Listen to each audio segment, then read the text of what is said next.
Presiden Perancis Emmanuel Macron memberi peringatan tegas kepada Presiden Amerika Serikat Donald Trump. Dalam pertemuan bilateral di sela sidang Majelis Umum PBB di New York, Macron menekankan bahwa Israel tidak akan pernah bisa menumbangkan Hamas hanya melalui jalur militer. Menurut Macron, pembunuhan terhadap para pemimpin Hamas memang disebut sebagai pencapaian. Namun faktanya, jumlah pejuang Hamas tetap sama seperti hari pertama perang pecah. They killed the top leaders of Hamas. It works. This is a great achievement. But at the same time, you have as many Hamas fighters as you had the first day. So it doesn't work to dismantle the Hamas. This is not the right way to proceed.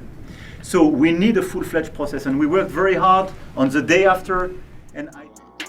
Dalam wawancara dengan BVM TV sebelum pertemuan itu, Macron bahkan menegaskan bahwa Trump tidak layak mengklaim hadiah Nobel perdamaian selama konflik Gaza masih berlangsung.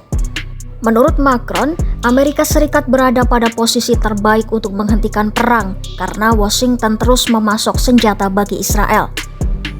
Ia mendesak agar Trump menekan pemerintahan Netanyahu demi mencapai gencatan senjata, pembebasan sandera, dan pembukaan koridor kemanusiaan. Meski begitu, Macron dan Trump berbeda pandangan soal pengakuan negara Palestina.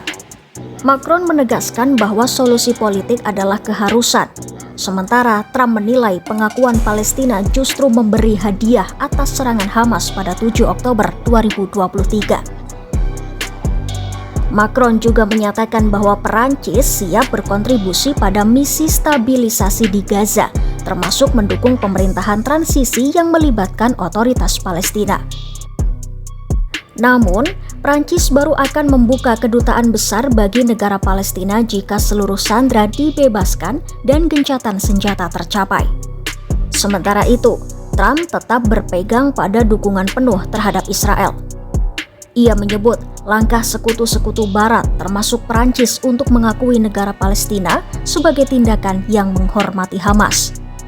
Di lain sisi, Israel justru memperlihatkan sikap menantang isolasi diplomatik. Perdana Menteri Israel Benjamin Netanyahu absen dari pidato mengenai solusi dua negara dan disebut tidak keberatan jika negaranya semakin terisolasi di panggung internasional.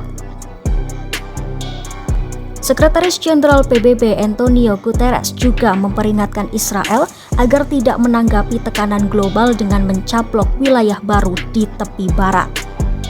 Namun, pernyataan dari Duta Besar Israel di PBB mengisyaratkan hal tersebut bisa menjadi agenda pembahasan pemerintah Netanyahu setelah kunjungan mendatang ke Gedung Putih. Kini, dunia kembali menyaksikan ketegangan diplomatik yang tajam. Di satu sisi, Macron mendorong jalur diplomatik sebagai satu-satunya jalan keluar. Di lain sisi, Trump dan Netanyahu masih berpegang pada pendekatan militer dan penolakan solusi dua negara. Apakah peringatan Macron akan menjadi momentum perubahan strategi atau justru semakin menegaskan jurang perbedaan dalam upaya mengakhiri perang di Gaza?